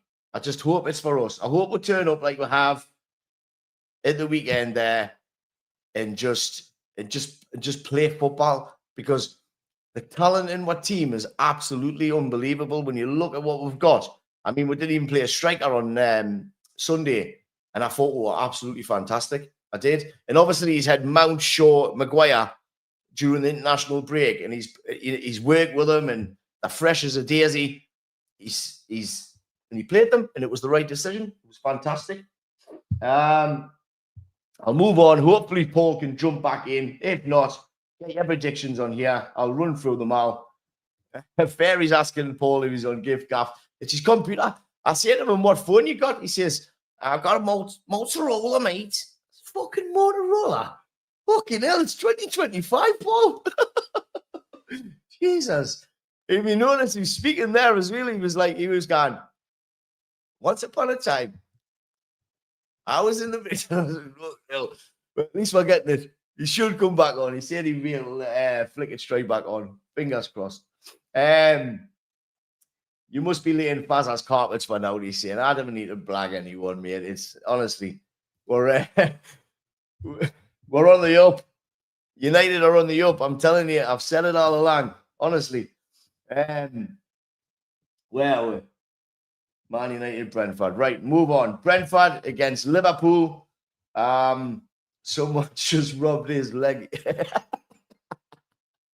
You love these. He's a good bloke. Like, honestly, I clicked with him straight away abroad. He was funny as out. Honestly, he reminded us. Who was it? Remember the referee? He's on TNT Sports. He reminded us of him, to be honest with you. He's a good kid. Brentford against Liverpool. It's a pity he's not on. I hope he comes back on because I'm going to go for Brentford to beat Liverpool 2-1 this weekend. Liverpool just didn't look the same as what they looked last season. They were lucky at the beginning of the season. Let's have a quick look here at the fixture since it began. So, Bournemouth, they beat Bournemouth 4-2. Yeah, we're gone. He's back in. You're back. So my apologies. You should see some of these. Let me get that out. Oh, Jesus Christ. Stop that a minute. Get rid of that. Right, yes, I'm back. My apologies. I had a slight crash on the computer, unfortunately, and then the bloody thing wanted to do updates as I started it. Fairies have to be on gift gaff. And Martin says that someone rubbed his lucky cable. Absolutely. We didn't put the money in the meter, Martin. My apologies. My sincere apology. What did I miss? Not a lot. I'm just talking about United, mate. He's saying you're a topper bloke, to be frank. He speaks well, and I've got to agree with that, Thanks, mate. Martin. Very nice of you to say. We're on to Brentford against Liverpool. I've gone Brentford 2-1, mate. I was just saying there, Liverpool aren't the team that they were last season. They're being found out. I'm just getting the results up. So you played Bournemouth, you were 2-0 up, you nearly chucked it away, come back to 2s each, and then you end up going on to win it. You played Newcastle, 10 men, I have to mention. You're 2-0 up again. Newcastle bring it back to 2s each, and they could have won it, and then you end up going win it with that young'un in the dying embers. Then Arsenal visit, and it was an absolutely cracking free kick, worthy of winning the game. But you win that 1-0, marginally again. You got away to Burnley. Burnley's got 10 men, and you win that 1-0, just scoring in the 95th minute. Obviously, you've got your derby, which you win 2-1, and then the rot starts. You got to Crystal Palace. They beat you 2-1. Galatasaray beat you 1-0. Chelsea beat you 2-1, and then United beat you 2-1. So at the beginning of the season, I think the momentum is getting you through. But this is personally mine. I haven't had any grudges. I think that he inherited Klopp's team, and you won the league with it with no real pressure, what there normally is in the Premier League. Normally, you've always got somebody really, really chasing you up your arse. You off the boil. Arsenal dropped their arse. Liverpool went on and won the league. Well done, you know what I mean? Hats off to you. It's not easy to win the Premier League. But then he's went and recruited. He spent 130 million on Isak, the same amount of money on Wirtz. Both haven't done anything really, if we're being honest. But you've recruited, you've spent nearly 450 million. And in my opinion, you've made your team worse. Now, is that the recruitment or is that his management coming through? You know, like, what do you think? It's a tough one, as obviously a supporter there. I think there's a number of reasons, really, Mel, to be honest, why it's not happening. I think that we've signed a lot of new players, coming in through the door. Well, I think we were talking about Kerkez earlier. He's struggling for form at Liverpool at this particular moment in time. I'd have stayed with Robbo and made Kerkez win his place as opposed to be given it. I think that we're missing Diaz down the left and his energy. I don't think we can also forget about what impact the death of Diogo Jota has had on the squad and the team and the club. That's one of those unseens, and I think we will become more aware of that as the season goes on, possibly. But I think in terms of the new players, I thought Wirtz was quality when he came on yesterday. You know, great little close touch footballer, real good little passer. But again, you know, we're dealing with, I spoke about and mentioned it earlier about these 22, 23, 24-year-olds. These lads, Isak and Wirtz, are coming for 130 million roughly a piece. I don't know what the actual figures are, but 130 million a piece. And that can weigh heavily on certain players and on certain personalities. And it may be that it's doing for them. Allied to the fact that they're going into a system they're not used to playing, into a club they're not used to playing at. And you know, yes, they're getting a lot of money, but we're expecting these guys to hit the ground running, and that doesn't always translate that well. It doesn't always work like that. You know, I was saying to you about Cunha, you know, for United, I think you've got a hell of a player there. Yeah, you wouldn't have known he was on the pitch yesterday. No. So sometimes a lot of running up the ball. Like, he seemed to be like, you know, tracking down the balls over the top, and he did a lot of that. But you see, I've got to disagree with the statement that you make. To the point, I think that you are right. They're just young'uns. But at the end of the day, before they got to your club, they obviously were playing very good football at club. Or in Germany, Wirtz, for instance, Isak at Newcastle. Newcastle fans' argument is that he was absolutely adored, and everything went through Isak at Newcastle. Like, there's this thing called war flags, and honestly, they're second to none when it comes to stuff like that, mate. Why would you? Sorry, I'm getting off the point. Actually, I was going to get on to something else there. But he is a Premier League proven player, right? If you're then playing with what you think is better players, then you're Premier League proven. You haven't got anything to prove. Wirtz is different. He has got to come to the Premier League and prove his worth. But they're sitting, right? Them and their agents sitting in the office, and they're getting 130 million transfer fee, which they'll be getting a good chunk of. And then they're dictating how much they should be getting per week. I would like to say how much they're on, but I bet it's 200 to 300 grand a week, if not more. So if you're demanding that kind of money, right, then I'm sorry, but you have got to be putting it out there. You didn't get that chance. You wouldn't get that chance in your job. 300 grand a week. Oh, absolutely. Listen, we'd all love to be on 300 grand a week. You don't need to work for a year. But well, you would, wouldn't you? It's stupid. It's crazy money. You know, the problem being is we're talking about the most globally watched sports. Now, the money is there. Now, who gets it? The player or the club? And at the moment, for years and years and years, it was the club getting it. At the moment now, we've got the player power now, and it's probably really the player that's getting the money nowadays, as opposed to the club. And not to mention the agents as well, who are on a nice, healthy 20% or whatever they're on. So I suppose and again, you come back to it, you know, there's a saying in business as well, the cream always rises to the top, and generally it does. And I think that both Wirtz, you can see it's there in Wirtz. It's about capability for me, and both players are capable. Isak's already done it at Newcastle. It's just a question of how Liverpool find out how for him to do it now. So you need to sign Jacob Murphy. Say again. You need to sign Jacob Murphy. Who's he? He was the winger at Newcastle that assisted all of Isak's goals. Ah, right. You know, and he doesn't get they went out and bought a Langar and, you know, and kind of pushed him out, but he is their best winger, in my opinion. You know, like, you see what I say, right? I don't know if you agree with this or not, but Newcastle, right? They'll probably not agree with us in the comments, but I'm going to say it. And I've said it before. But so they went away and they bought Isak, Bruno, Joe Linton, Tonali, Hall, Livramento, 6-7 players there, right? Not a lot of money, probably less than 200 million for the whole lot of them, right? Yeah. And then Isak does what he does, and he's very good at nurturing players and bringing them on, right? He is. There's no doubt in that. And that's what he's done. So now you've got Bruno Guimaraes that you're going to get 100-odd million for. You got 100-odd million for Isak, and you'll get 100-odd million for Tonali, because I think he's going to be probably one of the best midfielders the Premier League's ever seen. He's absolutely fantastic. High praise. And that's where I think Newcastle really should be recruiting. You know, instead of trying to compete with like Ekitike went to use Kuna came to us. They were competing with us. Newcastle's market is more, I believe, in them type of players where you go out and you find these raw talents that other clubs haven't really put their finger on.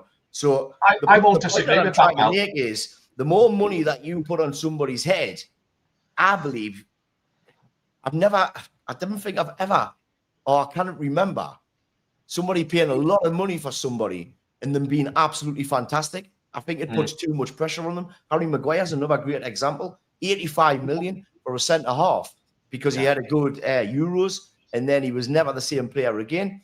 I just think it's spoiling football, in my opinion, Paul. It's just there's far too much money and there's far too much pressure on them. I think if you bought Wirtz for 30 million and he was on 80 grand a week, and you bought Isak for the same money and he was on the same money a week, you would see a different player. But because you're putting this money on top of their head, I think it changes them. Oh, no two ways. I think it puts increased pressure that they could probably do without.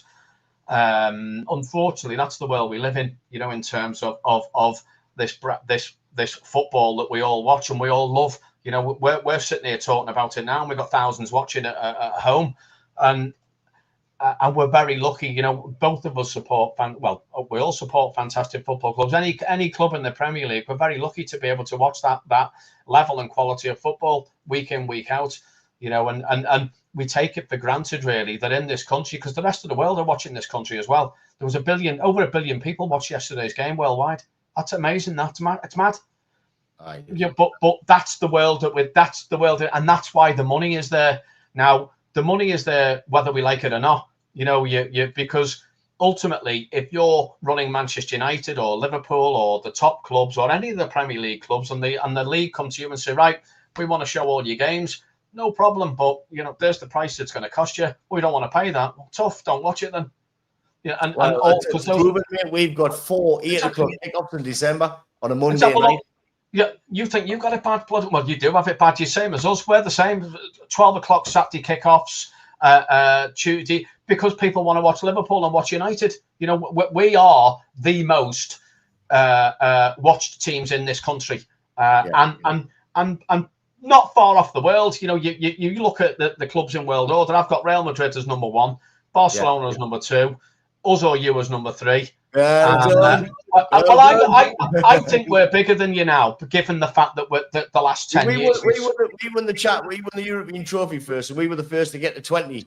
So yeah, absolutely. Yeah, listen, as you know, I've got a very healthy respect for Manchester United. I hate you, but I've got listen. Manchester United are a fantastic football club.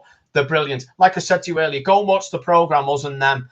And there's a Mancunian at the end who reads a poem out about the rivalry, because it goes back to the Leeds and Liverpool Canal and to the cotton factories years ago. It goes all. It's only on for half an hour. Cost you half an hour of your day, but it's boss. And there's a great Mancunian. Where can they find that, Paul? Say again. Where can they find that? Well, I got it on LFC TV, so I'm pretty certain it'll be on Man United TV. What about everybody else that hasn't got that? Just search for it. So, or maybe on YouTube. It may even be on YouTube, or or one of these outlets. Us and them. Us and them, and it's great, and it gives you, because we are in this country. Like I said to you, I've got it. Real Madrid, Barcelona. I've got it us at the minute. I would have through Liverpool goggles. Let's be fair. United, and then I've got Bayern Munich as 5th. And that's in world football. That's world football. Aye. World football, not just here. World football. So. And we talk about the players in terms of the monies on their heads. They can't control that. That's not up to. Remember, Trevor Francis was the first £1 million player, and the pressure that he had to, playing for Cloughie, and spent $1 million on him. I bet you Cloughie was reminding him every 5 minutes of that. I know, but that's the world we live in, and that's the way it is. That's football nowadays. That's the game, And these players, yes, they have to put up with it because they can't change it. And unfortunately, there's also a saying in business that cream rises to the top. It's about capability and ability. And these players are capable and they have the ability. It's just a question of when and how the respective teams that they've gone to can bring it out of them. Yes, good point, mate. Good point. I'll flick through these comments here. Ricky's gone for 2s each for you in Brentford. Keith Farrier, Brentford 2-0. The Rat dropped. thinks Isaac's going to get dropped. Billy Noble, 2-1 to the Bin Dibbers. Thanks, Billy. I'm with you. That's my score prediction too. Well done, Billy. Obviously sensible lad. Brentford, 3-1. They're strong at home, Brentford. We know that firsthand. Spoken like a true Mancunian, Jake. Well done, young man. Welcome back, Paul. Lovely fella. And this is Lee, it's been a pleasure. Thank you. This is normally my co-host Gary Brotherton saying United. You, Gary. I'm ashamed I didn't get to meet you, but hopefully one day. You never know. Gaz is saying, Ferry's saying, here's Gaz fresh from the font. It's basically the elephant. I think he's still been on the piss since yesterday, since we won. Good on you, Lee. Someone's got to keep it up there for the English lads. Get in there, kid. He's been to the gym. He's a new man. Good on you. Let's have a look. Quickly. I've gone 2-1 to Liverpool. Paul. Slot mustn't fancy Robertson. No, I think that when you've got to look at Robbo's 33, 34 now and coming to the end of his days, and he obviously sees Kirk as his natural replacement, given they've spent the money in Saudi. I would have personally made Kirkers fight for his place rather than awarded him as soon as he walks through the door. But you don't know what part of what's in the negotiations when these guys sign contracts. Has he come in the belief that he's going to be number one until otherwise is proved? I don't know. If it was me, I wouldn't have anything in there. I would be turning around and saying, look, you can come in, but Robbo's got the jersey at the minute, and it's up to you to take it off him. Yes, I agree with you. Earn your place. Let's move on. We've got 5 games left to do, mate. I'll not keep you any longer. We've been on an hour and a half. Listen, I'm enjoying it. You take as long as you want. I'll stay here till midnight tonight, Mel. I'm loving this. Keep the comments coming as well, guys. The boss. Brilliant. Arsenal host Crystal Palace. A tough game for Arsenal. Do you see them winning that, mate? Yeah, I do. I do. I think Arsenal got the bit between the teeth at this particular stage of the season. I see a 2-1 Arsenal for me. Palace are always tough. However, Arsenal are at home. So I just see an Arsenal win, and I'm going 2-1. I'm going to go for ones each. I'd like to see Crystal Palace come away with a draw. They deserve. Oh, I'd love to. I'd love to see them win. I see them. They're doing well. They're strong. They're very strong. I remember going there. Palace away the last game of the season a couple of years ago, and they absolutely annihilated us. But they were running past one. You know, when you're at the game, they were a lot bigger at the game than what they are on the telly. And honestly, they were just like tanks. Every single one of them were big, massive. Yeah, they are a big side. Some power here, like.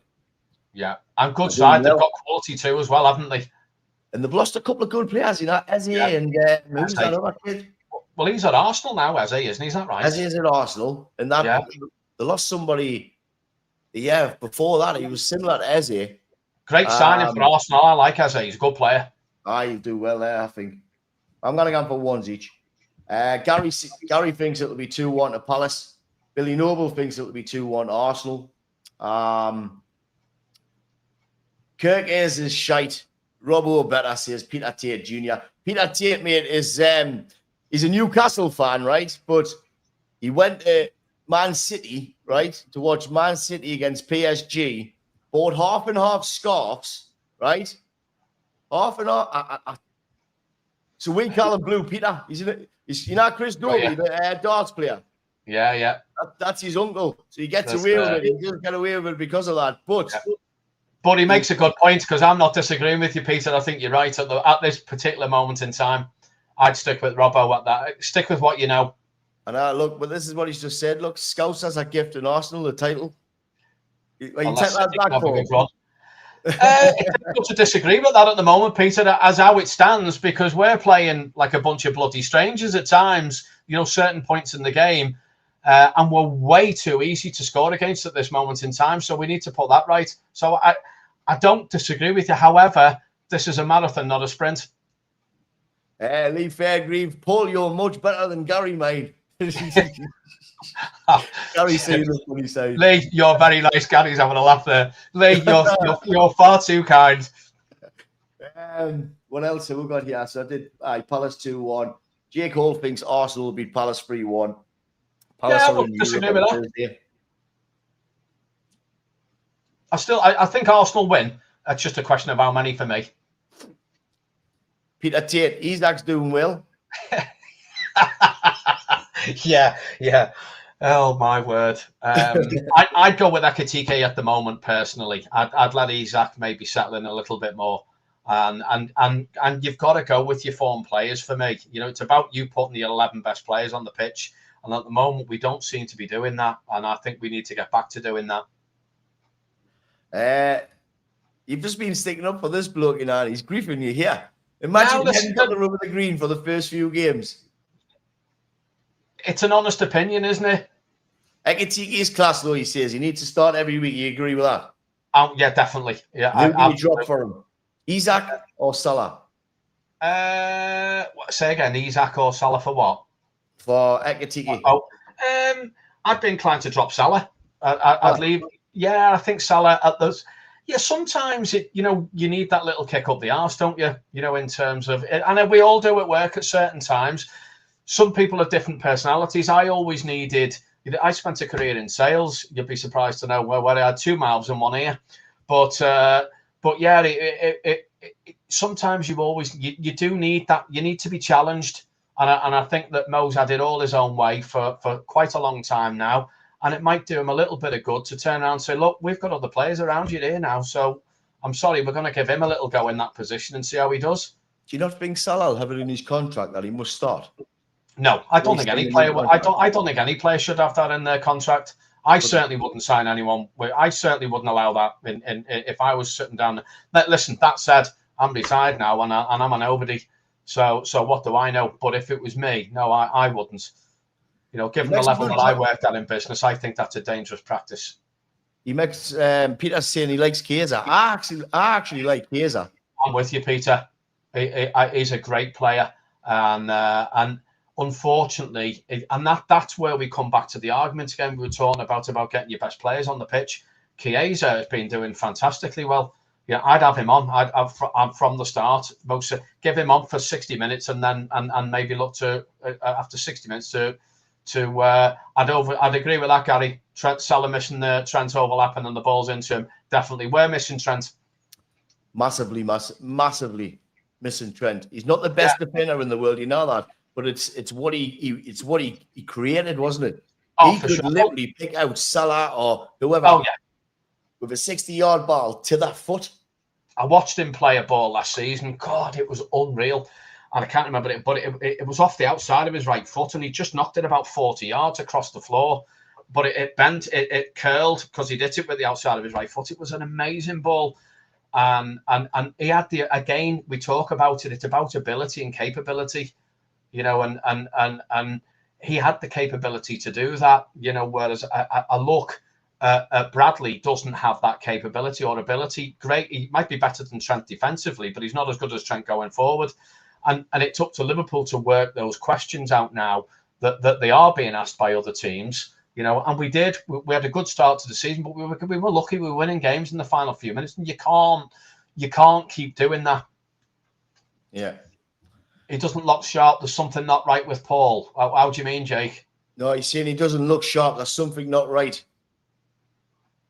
With Salah, are we talking about? Aye. Yeah, I agree.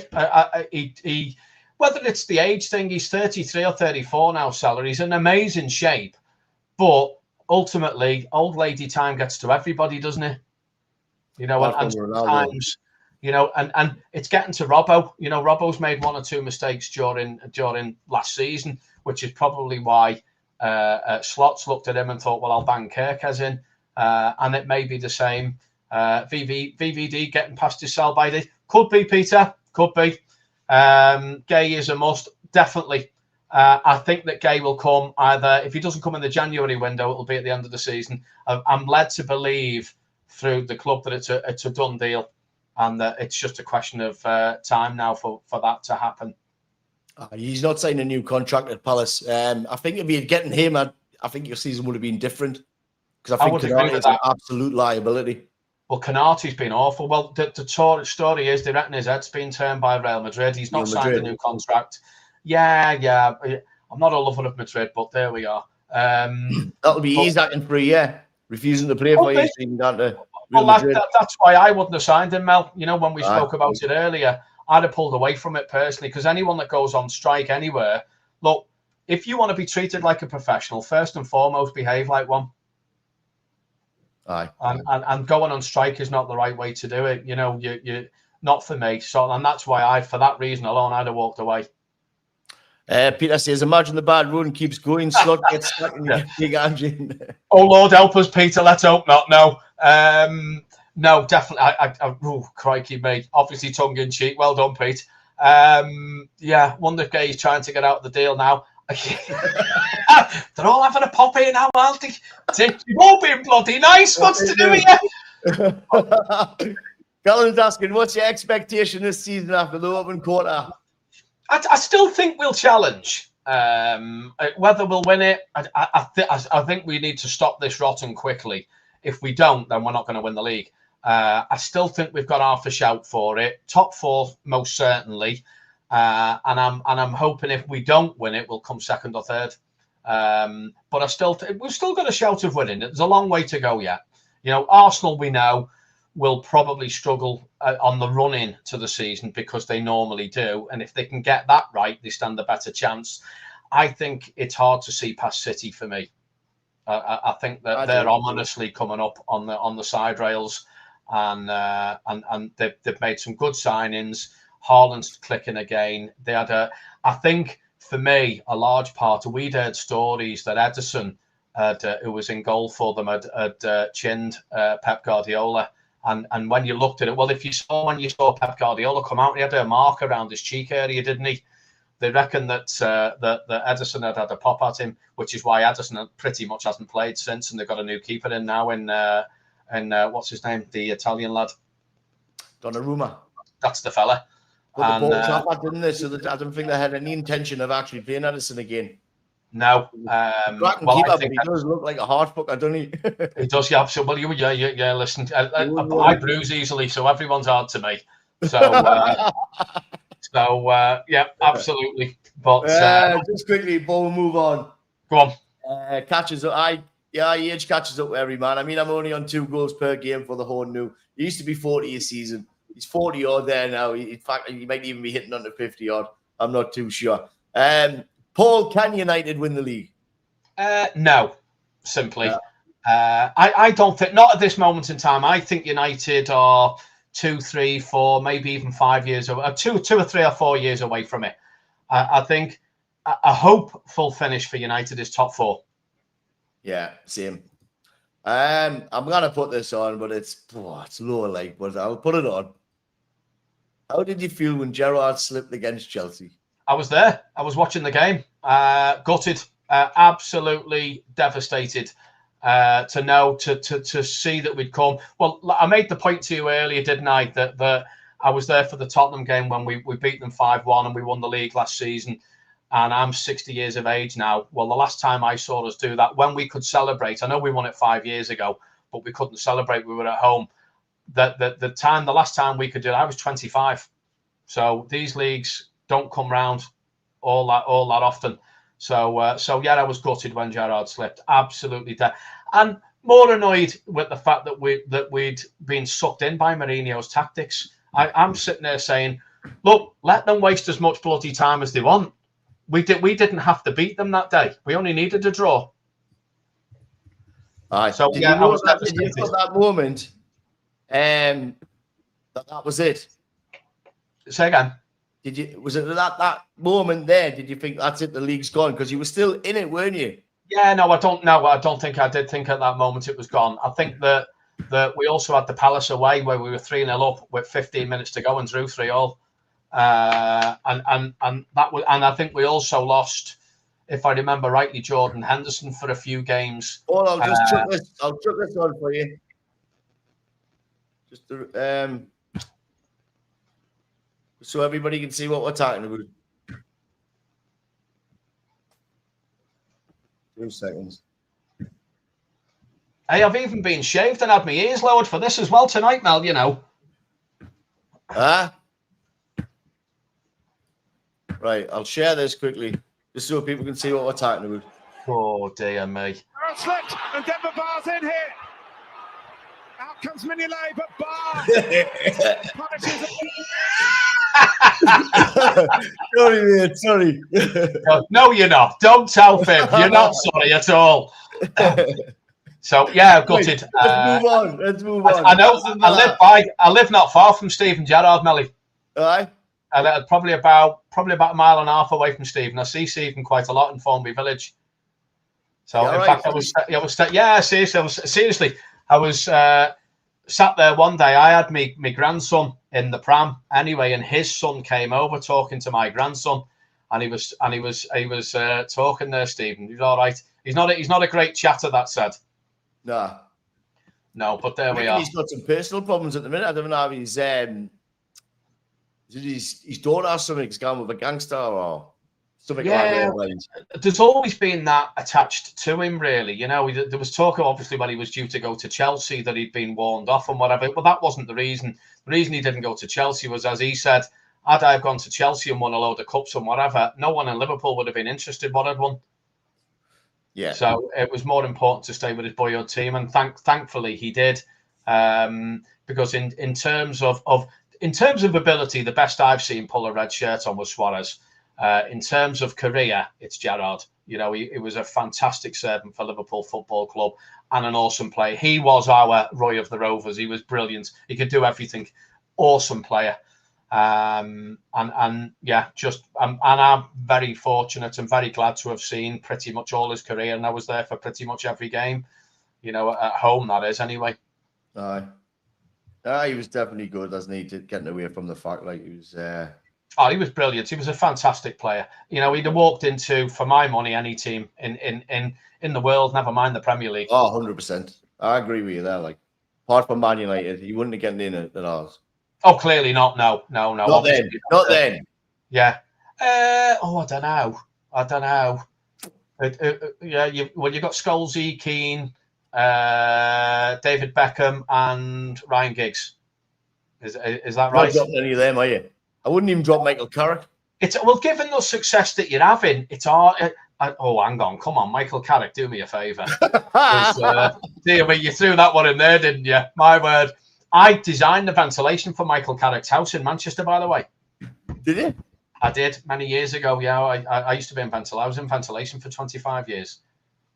Aye, nice lad. Peter's having a pop here. Top 4 Man United. He's having a laugh. I think that will be their aim. Oh, Martin, you little tiger, you! Oh, happily. You see, he's having a go at me now. He hides the beard. He was 12. Good on you, Peter. Can you come every Monday too? Gerrard's 30-yard scream on the cup final against West Ham was amazing. Thank you. I remember that. Yeah, I remember it very well. A game, Liverpool and United, because you go back to the Champions League final in 1999, you're 1-0 down, playing Bayern Munich. And all of a sudden, Ole Gunnar Solskjaer pops up and says, "Bang bang, that's 2-1. Give us the cup and we're off." And so and you go back to Gerrard against West Ham. Yeah, I think we were 2-1 or 2-0 down or something like that at one stage. Come back and we won the game 3-2. With an absolute, he was exhausted. Gerrard, he said at the end of that, he said, "And I just belted it with all my might, hoping that it'd do something, and it did. It went in, and of course the rest was history. And Liverpool won the cup." It was like Rooney's goal against Newcastle. He's arguing with the referee, and he comes away, and the ball just drops at him. He says the ball was just there. He said, "I just hit it." It's probably the best goal the Premier League's ever seen, in my opinion. I'm not being. Well, let me just say one thing to you. Took a scouser though, Melly, didn't he? Took a scouser though, didn't he? Get in. Your best player was a scouser. Come on, get in there.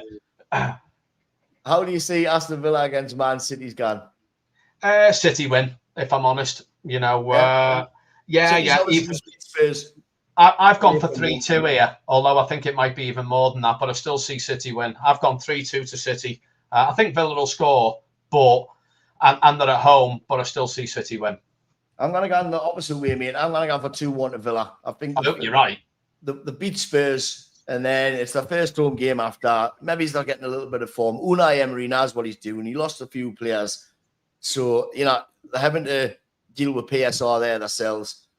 I don't know. I would like to see them win anyway. I'm going to go for 2-1 Aston Villa. Next up is Bournemouth against Nottingham Forest. how do you see that going? Bournemouth's obviously been doing really well. Forest, not so much. The manager listen, but there's talks tonight that Sean Dyche is potentially signing a contract to 2027. What do you make Yeah. of it? What do you see the game? I'm sitting here thinking, well, hang on, you go from Nuno Espirito Santo to Sean Dyche, really? I'm staggered. And in terms of the match next week, I see 3-1 win Bournemouth. I think Forest are in a bit of disarray. Quickly, Brentford's just scored. It's 1-0 to Brentford against West Oh, Ham. I say. Back at you, mate. Oh, no, please, yeah. So I've gone 3-1 Bournemouth. I still think Forest are in disarray. I'm staggered that they're thinking about bringing Sean Dyche in. Bearing in mind they've just canned Nuno. I'm staggered, and I think that to put Sean Dyche in there, look, Sean Dyche is a decent manager, but if you're at Forest used to the football that they were playing, I don't think you're going to be too impressed seeing Sean Dyche walking through your doors. Nah, he's not who I would have went for. He had a terrible time at Everton, didn't he? Yeah. Terrible. I just think that there's a time and a place maybe for Sean Dyche, and it's not, Forest now want to be challenging for things. They had a taste of it last year, didn't they? I think they got a European place to play in European football, and they'll want to kick on and do well. And sacking the manager was just, for me, incredulous. For me, business is all. Look, if you're not getting on with someone, you don't know them well enough. It's as simple as that. Peter seems to think Forest relegation this year, and you know what, mate? Because of the way that the it's a shout, Peter. Gone on, I don't think anybody would be upset if you'd said that last year. They would have went, no, they're a traditional English club. You want them in, but because of the way he's gone on, that might be a good early shout, Peter. Because if you look at them, thinks it'll be 2-1 to Villa, going back to Villa and City, and Peter Tate thinks it'll be 4-0 to City. Haaland will get all 4. Peter Tate thinks it'll be Bournemouth 2, Forest 1. You think it'll be 3-1. And I'm going to mirror you, Paul, and say the same. 3-1 to Bournemouth. They're strong at home. Yeah. Man United. Oh, what's he saying? Man United after Sean Dyche of Amorim goes, maybe Big Ange now. Oh, he's having a go, isn't he? Oh, my word. Constant. Dear mate. Constant. Failing that, if neither of them available. Who? Neither of them available. You always go for Stevie Wonder. Wolves against Burnley. How do you see it gone? Wolves, Burnley. Where are we? Where have I got that? Wolves. I've gone 1-1. 1-1. I think that Wolves are at home. They desperately need a result. They didn't play too badly from what I saw at the weekend, although they got beat. But Burnley are in good form. Burnley are one of those teams where they'll win 1 or 2 on the bounce and then lose 3 or 4. And they'll finish in the table where they are. That said, they've made some good signings, and I just see it ending in a bit of a stalemate. Personally, I see a 1-1. Yeah, I think I'll mirror you again, mate. I can't see any of them winning. No, none of them losing. No. Everton against Tottenham. How do you see that going? I've gone a 3-1 Spurs win. 3-1 Spurs. Everton are at home, you know. Yeah, I know. And they've started off quite decent, but so have Spurs. Spurs are playing some good football. Thomas Frank's got them well organised. I think the problem that David Moyes has got at Everton is we go back to about the ability and capability. He hasn't got Beto's not really firing on any cylinders, and they're struggling to score. So they'll get a goal, but will they get more than one? And I just see Tottenham maybe easing in front over the 30, 40, 50 minute mark, and then and getting over the finish line. I've got it 3-1. 3-1 sounds comfortable. It doesn't always end up that way, does it? But I just think Everton might be facing a defeat there. All the Evertonians will be wanting my neck now, won't they? And maybe there's Liverpool goggles on there. I'm willing to concede that.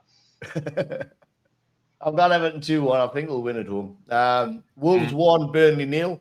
Says Peter Tate. It's about 10 seconds behind this, so I'm streaming. People say 10 seconds there. Jake Hall's gone for the stalemate. 0-0. Yeah. Peter Tate's gone for 2-1 to Everton, as has Jake Hall. All right, so you're going Spurs 3-1. Me, Peter, and Jake have gone Everton 2-1. And that brings we to the end of the show, mate. An hour and 50 minutes long. Oh, well, how long have we done? An hour and 50 minutes. Let's go for the record. Let's make it 8 hours. Come on. No, Melly, listen, all I can, and to you, all you listeners out there and viewers and so on, thank you so much for the opportunity to come on and put my case. It's been absolutely awesome. I've loved every second of it. And best of luck to the show, Melly. You're the top bloke. I really enjoyed meeting you and enjoyed spending some time with you in Lanzarote. And hopefully, if you come over to Ormskirk, because you've threatened, we may meet up again. You never know. We're gonna come next week, and I've done a little bit of digging on your profile, as you do when you meet somebody in that. And I see, have you got a soft play area, or is it a family member? It might be in the school. I've got grandkids. No, I've just seen you sharing a soft play. I thought you must have had a soft play area or something. Oh no, it's my brother run as a soft play company. Is it? I was going to say I've probably gone there with the kids because I've got quite a few. If he sees us coming, mate, he'll be over the moon. Listen, I'll make sure he's there for you. I'll come in with you. But listen, it's been an absolute pleasure. Thank you, guys. Thank you for all your input. It's been brilliant, and thank you for welcoming me into your fold. It's been a great opportunity for me, and I've thoroughly enjoyed it. So thank you all for your input, your great comments. A little bit of banter as well. We love a little bit of banter, and it's been just great. I've really, really enjoyed it. But mostly, Mel, thank you to you.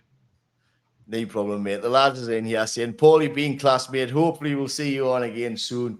Great crack, Paul. Nice one, lad. Nicest possible way. Hope he's doing with another game. Thank you, Jake.